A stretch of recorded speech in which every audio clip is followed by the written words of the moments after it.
ब्लडची processing कशासाठी, components बनवण्यासाठी, right. So processing of blood components from the whole blood. म्हणजे काय की आता आपल्याला काय बनवायचे, येस आपल्याला बनवायचे ब्लड कॉम्पोनंट्स. आणि कुणापासून बनवायचे, तर होल ब्लड पासून, पूर्ण ब्लड पासून आपल्याला बनवायचे blood component.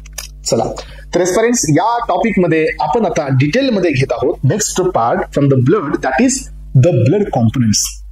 So the production म्हणू शकता और सेपरेशन म्हणू शकता of the blood components from the whole blood. हे कसं होत आहे आणि हे कसं पॉसिबल आहे हे पण आपल्याला या लेक्चर मध्ये पाहायचं आहे फ्रेंड्स. तर हे पहा, so blood components shall be prepared. आपण हे जे ब्लड कॉम्पोनंट्स असतात यांना आपण बनवतोय, कुठून बनवतोय friends, so prepared by blood banks as a part of blood bank service. मग आपण हे जे ब्लड प्रोडक्ट्स बनवतोय, ब्लडचे कॉम्पोनंट्स बनवतोय, हे ब्लड पासूनच बनवतोय friends. We don't have such things we can synthesise the RBC. नाही आपल्याकडे ती पॉसिबिलिटी. So if you want RBC then you have to take from the whole blood only. So if you want to synthesise platelets then तुम्हाला platelets हे blood मधूनच घ्यावे लागतील.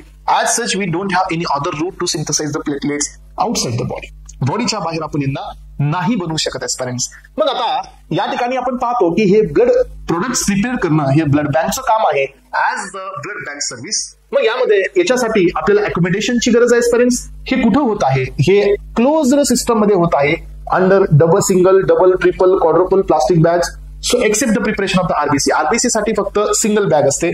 So पण तुम्ही पाहू शकता की बाकीच्या जे बॅग असतील जे आपण ज्याला बनवतोय त्यासाठी बॅग मध्ये छोटे छोटे सो अजून जास्त कप्पे असतात बघा. मला लक्षात, डबल, सिंगल, ट्रिपल हे त्याच्यामध्ये युनिट्स असतात. यांना आपण द क्वाड्रुपल प्लास्टिक बॅग्स असं म्हणतो, डबल प्लास्टिक बॅग म्हणतो, ट्रिपल प्लास्टिक बॅग म्हणतो.